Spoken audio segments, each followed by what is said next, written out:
Friends எல்லாருக்கும் வணக்கம். எல்லாரும் எப்படி இருக்கீங்க?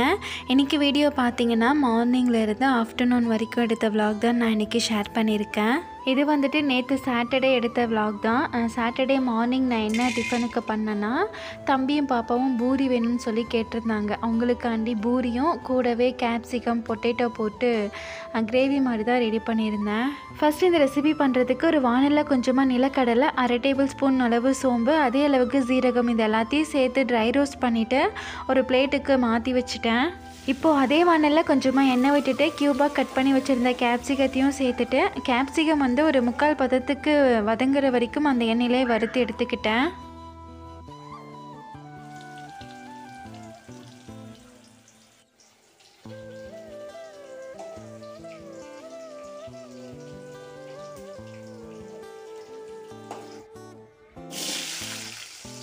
குடைமிளகாய் ஒரு 3/4 பதத்துக்கு வெந்ததும் அதை ஒரு பிளேட்டுக்கு ட்ரான்ஸ்ஃபர் பண்ணிவிட்டு, உருளைக்கிழங்க கொஞ்சம் குட்டியாக இல்லாமல் கொஞ்சம் பெரிய துண்டுகளாக கட் பண்ணிவிட்டு அதே எண்ணெயில் சேர்த்தாச்சு. அதுவுமே ஒரு 3/4 பதத்துக்கு வெந்ததும் அதே பிளேட்டுக்கு மாற்றி வச்சாச்சு. அதுக்கப்புறம் அதே எண்ணெயில் கட் பண்ணி வச்சுருந்த வெங்காயத்தையும் சேர்த்து நல்லா வதக்கி விட்டுட்டு, கூடவே ஒரு பச்சை மிளகாய், கொஞ்சமாக உப்பு சேர்த்துக்கிட்டேன் நல்லா வதங்கிறதுக்கு. வெங்காயம் ஒரு கண்ணாடி பதத்துக்கு வதங்கினதும் அரைச்சி வச்சுருந்த இஞ்சி பூண்டு விழுது, கட் பண்ணி வச்சுருந்த தக்காளி, இது எல்லாத்தையும் சேர்த்து நல்லா வதக்கி விட்டுட்டேன். இப்போது மசாலாஸ்க்கு பார்த்தீங்கன்னா கொஞ்சமாக மஞ்சள் பொடி, கரம் மசாலா பொடி, 1/2 டேபிள் ஸ்பூன் அளவுக்கு குழம்பு மிளகாய் பொடியை சேர்த்துட்டேன்.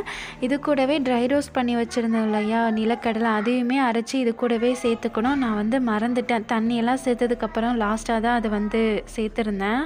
உங்களுக்கு எந்த பதத்துக்கு வேணுமோ அந்த அளவுக்கு தண்ணி சேர்த்துக்கோங்க. எனக்கு வந்துட்டு கொஞ்சம் திக்காக வேணுன்றதுக்காக கொஞ்சம் மட்டும்தான் தண்ணி சேர்த்துருந்தேன். மசாலாஸ்லாம் சேர்த்ததுக்கப்புறமா எண்ணெய் பிரிஞ்சு வந்ததும் தனியாக எண்ணெயில் வறுத்து வச்சுருந்தோம் இல்லையா உருளைக்கிழங்கும் குடைமிளகாயும், அதையுமே இந்த ஸ்டேஜில் சேர்த்துக்கலாம். அதை சேர்த்துட்டு நல்லா கிளறி விட்டுட்டு ஒரு 2 to 3 மினிட்ஸ் லோ ஃப்ளேம்லேயே வச்சுட்டு அடுப்பு ஆஃப் பண்ணால் சூப்பரான கிரேவி ரெடி. இது பார்த்திங்கன்னா இட்லி, பூரி, தோசை, சப்பாத்தி இதுக்கெல்லாம் ஒரு அட்டகாசமான சூப்பரான சைடிஷாக இருக்கும். கண்டிப்பாக ட்ரை பண்ணி பாருங்கள். அதுக்கப்புறமா பூரி செய்கிறதுக்கு மாவெல்லாம் உருண்டை பிடிச்சி தேய்ச்சி வைக்க ஆரம்பித்தாச்சு. இந்த சைடு அடுப்பில் வானலில் எண்ணெயுமே வச்சாச்சு. ஃபஸ்ட்டு ஒரு 3-4 மாவு மட்டும் நல்லா தேய்ச்சி வச்சுட்டு, அதுக்கப்புறம் பூரி போட போட ஒன்று ஒன்றா தேய்ச்சி வச்சுட்டு இருந்தேன்.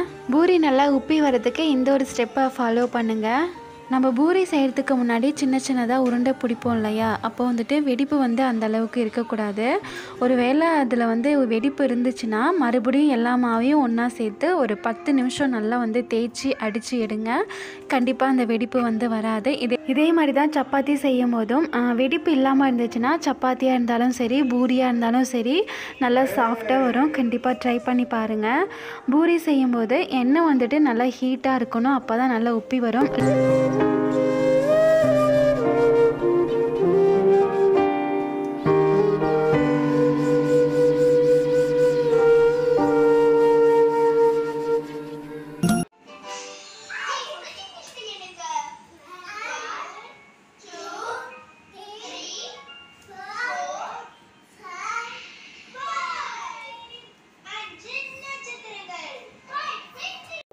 தம்பி பாப்பாவுக்கு இட்லி தோசையை காட்டிலும் பூரி சப்பாத்தினா எத்தனை வேணாலும் உள்ளே போகும். அந்த அளவுக்கு அவங்களுடைய ஃபேவரட் இது ரெண்டுமே. பிரேக்ஃபாஸ்ட்லாம் சாப்பிட்டு முடிச்சதுக்கப்புறமா கொஞ்சமாக துணி வாஷிங் மிஷினில் போட வேண்டியிருந்தது, அதை தான் போட்டுட்டு இருந்தேன். ஃபஸ்ட்டுலாம் வாஷிங் மிஷின் யூஸ் பண்ணும்போது ட்ரம்மு ஃபுல்லாக துணி போட்டுருவேன். ஒரு டைம் என்னாச்சுன்னா வீடே அதிர மாதிரி கடகடன்னு சவுண்டு கேட்டுருச்சு. அதுக்கப்புறம் ஃப்ரெண்டு ஒருத்தவங்க தான் சொன்னாங்க, ட்ரம்மு வந்து 3/4 அப்படி இல்லைன்னா 1/2 ட்ரம் வர வரைக்கும் தான் துணி போடணுன்னு மாதிரி சொன்னாங்க. அதுக்கப்புறம் தான் துணி கொஞ்சம் கம்மியாக போடவே ஆரம்பித்தேன். மதியத்துக்கு கேரட் வாங்கிட்டு வந்திருந்தாங்க. சரி கேரட் சாதம் பண்ணலாமேட்டு அதை தான் செவி வச்சிட்டு இருந்தேன். கேரட் வந்துட்டு நான் நூடுல்ஸ் செய்ய தான் வாங்கிட்டு வர சொல்லியிருந்தேன். அவங்க நூடுல்ஸ் வாங்கிட்டு வராமல் மேகி வாங்கிட்டு வந்திருந்தாங்க. சரின்ட்டு சாதமே பண்ணியாச்சு.